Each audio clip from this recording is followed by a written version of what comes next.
In this video, I'm going to walk you through what's new in Dehancer Pro 5, the film emulation plugin for DaVinci Resolve, which is now available for both Mac OS and Windows. Dehancer is not available for Final Cut or Premiere Pro, so if you're not on Resolve, then you can just tune out of this video.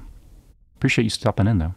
Before we get into it, I also need to let you know that Dehancer did provide me full licenses for the plugin in exchange for making them a video, but I fulfilled that obligation a long time ago. I keep making videos about it for two reasons. One, I really love it. I think it's a lot of fun. I think it gives you some unique looks, and it's also kind of propelled me to learn a lot more about what a film look even is. Because there's not just one film look, that would be reductive to the point of meaninglessness. Number two reason is they did give me an affiliate link and a promo code, which is here. So if you are interested in it and you want to buy the full version or the light version or some of the different effects that they sell individually, if you use that promo code, you get 10% off, and I also get 10% in return. In this video, I'm just going to focus on what's new in Dehancer Pro 5. If you're interested in more of a comprehensive walkthrough on the entire plugin, I've done a video on that. It's in the description. Possibly it's up here too. If you want to know more about the halation and bloom effects in detail and how they work, I've done a video on that as well. Description, card. The big thing in Dehancer Pro 5 is the Kodak 2383 print film emulation. Now, if you're like me and not a professional color gradist, if you're not the greatest color gradist, I'm an idiot. You probably don't know what that means. So I had to look it up, and I'm still not sure if I know exactly what it is, but Kodak makes 2383 film to convert films that were shot on film to a digital scan for projection, because not many films are still projected on film, they're projected digitally. And the other reason for it is as essentially like a film look LUT, just like you and me, or you and I would probably just slap a LUT on something to give it a certain look. So for films that were shot digitally, and this goes for Netflix and other streaming shows as well, this is a film look that you can kind of throw on there kind of as a final finishing touch to go from a digital look to a film look. I'm just rambling now. Let's go into the plugin and check it out. I have some sequences here from a project that I worked on recently. I'm not going to grade all of these or show you all of them just for the interest of time, but I probably will just render out a sequence with some of these different clips on here, just so you can see how it works on, you know, different environments like indoor, outdoor, different white balances, all that kind of stuff. So I want to work on this clip here. These were all shot with the Sony a7SIII and S-Log3. So the first thing I'm going to do is just convert this to Rec 709. And the way I like to do that is with the color space transform. So search for that in your effects tab. Oops. I don't know what I'm doing. Color space transform. Throw that onto a node. For input color space, just basically whatever you shot in. I shot in gamut3.cine, and then gamma is going to be S-Log3, and then you can use timeline. So that turned it into Rec 709, and just for your reference, my timeline settings are DaVinci YRGB and Rec 709 Gamma 2.4. And before you get into Dehancer, it would be a good idea to do any like white balance or exposure corrections if you need to. I think this looks pretty decent, so I'm just going to go ahead and get into Dehancer. Let me just label these in case things get complicated. It probably won't, but... And then back in the effects window, just search for Dehancer. It's at the bottom, and then just pull that onto a node. If you are new to Dehancer, it defaults to the Kodak Vision 3 250D film profile. And if you click this drop down, here's where all the film emulations live. There's more than 60 of them at this point. So tons and tons of options for getting a particular look or emulating a certain film or movie that you like or TV show. The big new addition is under the print tab, you have a new profile selector. So you click this drop down, you've got linear, Cine on film log, Kodak 2383 print film, and Kodak Endure glossy paper. And in previous versions of Dehancer, you didn't have these options, and the linear profile is what you were getting with older versions of Dehancer. So this is the same look that the previous versions had, but now it's just called linear. The next one is Cine on film log, and you can see what that did. I'm not exactly sure what the workflow for this is or why you would choose the Cine on film log at this point in the process. So if somebody knows, you know, feel free to hit me up in the comments and let me know. And then the next one, and this is what we're going to be focusing on mostly here, is the Kodak 2383 print film. And now you can see what that did. And just so you know, there's also this glossy paper one. I think this is basically for if you want to use Dehancer for your stills, your photographs, you absolutely can. If you want to go for a particular film emulation for stills, photos, it works for that. You can actually pull in raw photos into Resolve. Not every camera raw file format is supported, but a lot of them are. So I think that's what this glossy paper is for, but you can use it for video as well if you want to, if you like the way it looks. It's another option. So just to run through them again, this is linear. This is what Dehancer was doing previously. And then you have Cineon film log, and then the 2383 print film, and then the glossy paper. So we're gonna go to 2383 print film. We just toggle this on and off. There's our Rec 709 conversion from the A7S III, from S-Log 3. And here's the Dehancer Pro 5 with the 2383 print film, but also utilizing the Vision 3 250D film emulation. Dehancer also puts film grain on as a default, so I'm going to toggle that off. Film grain really destroys your playback and rendering speeds, so I'm going to add that on at the last. I'm also going to disable the film emulation, because one cool thing that I like about Dehancer is that you can utilize all these film emulations, all these different film stocks, or not, and you can still get a film look with or without them.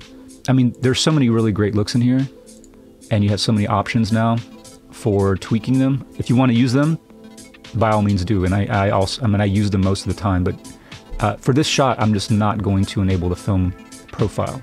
And the Kodak 2383 print film still does a lot, even without the film profile enabled.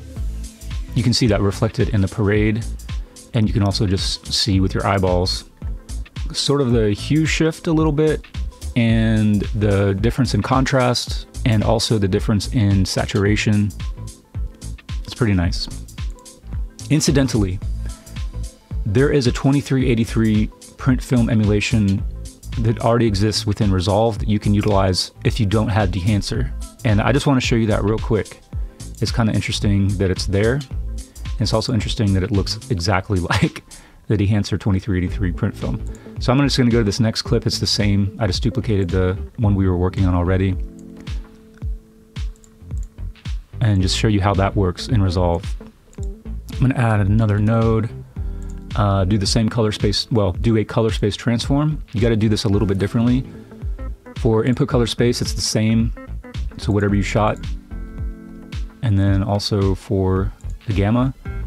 But for output gamma, you need to go to Cineon film log. And then in your final node, which in this example is just going to be the next one, just right click on it, go down to LUTs, scroll down to film looks, and then pick Kodak 2383 D60. Put that on there, and I'm going to do a quick comparison. This is the Dehancer 2383, and this is the built-in Resolve 2383. They are about 98% the same. So if you like this as a starting point for your film emulation or your film look, you can do this in Resolve, but then you won't have access to all these handy-dandy tools that Dehancer has to sort of take it to that next level. I just wanted to show you that just for your own interest and awareness. So going back to Dehancer, the other things that are new in version 5, at the very top in the input tab, now you have some temperature and tint compensation controls. Some of these film emulations, I'll throw the 250D back on there, have some pretty significant color shifts and different looks depending on, you know, white balance and how it just reacts with whatever it is you shot. And if you want to, you know, you can see how that really pushed a lot of green. You know, you can compensate for that now with temperature and tint controls. And then another new option is back under the print tab. You now have a target white slider, and this is for white balance. It's different from your white point over here in expand, which has to do with contrast controls. This target white is controlling white balance. And I think from reading on Dehancer's website that this is giving you a range kind of like in the daylight range, I think from 56 to around 6600 Kelvin. So this isn't going to be able to take you down to like fluorescent or tungsten or candlelight. Again, for this shot, I'm just going to work without the film emulation, but I just want to show you all the different options now you have for controlling temp and tint, in addition to what you had before. You can also adjust your white balance and your color balance utilizing the color head. Let me just throw that back on there again. So there's the 250D enabled, and if you want to try to pull that green down a little bit, you can do that here, and maybe push that red back up and balance with that. You can do that here. And then you can also just utilize this color head if you want to just go for a crazy stylized look for some reason. So it's pretty flexible. Also in the print tab, the analog range limiter will squeeze your contrast back. So if you find that adding the print film emulation on top of maybe a film emulation pushes your contrast out of whack, you can rein it back in with the analog range limiter. You can also do that with your black points and white points. So let's say we want our black points to be around here, just for example, and then we don't want anything to go above here for our white point. You can set those, and then if you adjust your tonal contrast, you can push contrast to your heart's content, to your liking, but it won't exceed those values that you put in there. So you just have a lot of options for dialing in the contrast that you would like. And I think those are the big new features in Dehancer 5. One of my favorite features in Dehancer is the color density slider. This has a big impact on giving you more of a film emulation look to me.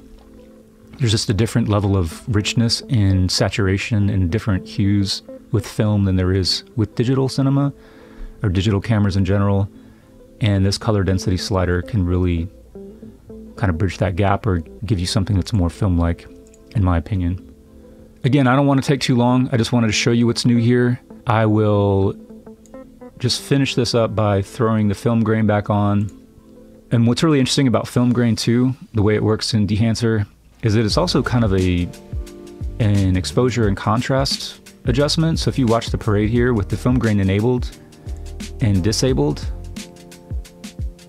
you can see those highlights soften. And that's a huge difference too between digital and film cameras, is highlight roll off. So here's another way that you can get something that's much more close to the look of film than with digital. I just want to zoom in just so you can see. You have a lot of control over how the film grain works. For me, I like to push the film resolution up. I think this retains more of the detail of the original image as opposed to just letting the grain kind of obscure things. And then I also like to take the grain out of the midtones a lot, just so it's not so obscuring of people's faces and those kind of finer details that live in the midtones. But it would just be project dependent. You know, sometimes you might want something that's much more apparent, just depending on what you're going for. But as a kind of a general starting point for me, I like to take it out of the midtones and then really push it in the highlights so that way you can see it. Because a lot of times, like YouTube or different platforms will kind of compress the grain out of the final image anyway, so it can be really hard to see. For chroma, this will just depend on what you're going for. So if you go all the way to the left, it takes the color out of the grain. If you push it towards the right, you can see that there's like red, blue, green grain specks in here. Hey, Bill, I'm in the mood for a switch up. I hit the function, hit the rose till I hiccup. I hit the stage and leave with money that's a stick up. She picture perfect, so I told him I'm a flick up. Bill, I'm in the mood for a change up. I leave the city and return with my change up. They got amnesia, don't remember how they played us. They wanna knock me down, but somehow I just stay up. Look, straight from the mud like Ruby. Straight to the stage, they love me. I understand they hungry, but please don't hate, that's ugly. I've been sliding, shaking, moving. I've been popping in my city. Shawty say she love the way we do it with me. I be too turned up to ever give a f. I ain't come to argue, let a please, baby. They been talking pennies, I need bigger bucks. About to catch a flight, I need to switch it up. Got that black boy joy, might do my dance on him. Take no disrespect, might put my hands on him. He hit this chicken, now she wanna marry me. But she gon' need some clothes. Wow, okay. I hope that was helpful. If you have any questions, you know where they go.